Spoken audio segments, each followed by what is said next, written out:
In every conceivable way, the odds were against Epictetus 2 millennia ago in Hierapolis. Born into slavery, he wasn't even granted a real name.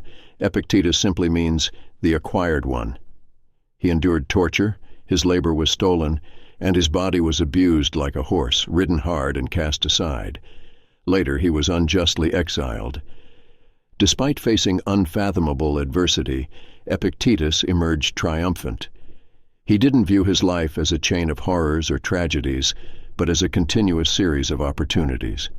A podium and a prison are each a place, he said, one elevated, the other low, but in either you can maintain your freedom of choice, if you so choose.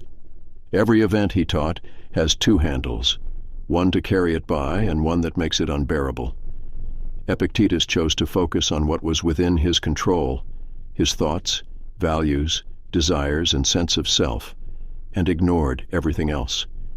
Observing the powerful men and women in Nero's court where he worked, he realized that although he was a slave, he was freer than most of them. They were enslaved by power, ambition, pleasure, and attention. Their minds were restless, easily distracted, hurt by trivial insults and consumed by petty grievances.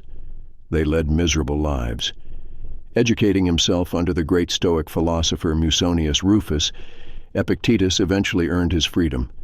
He became a teacher to some of Rome's brightest students, including the future Emperor Hadrian.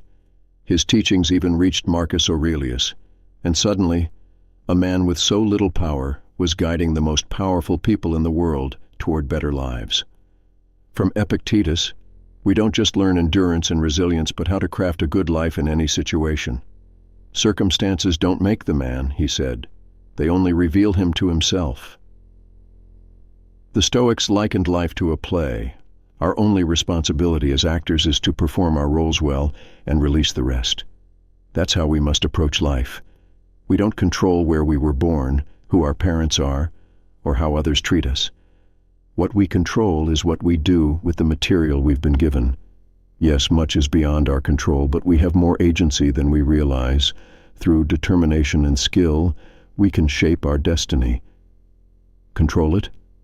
Number? But shape it? Absolutely.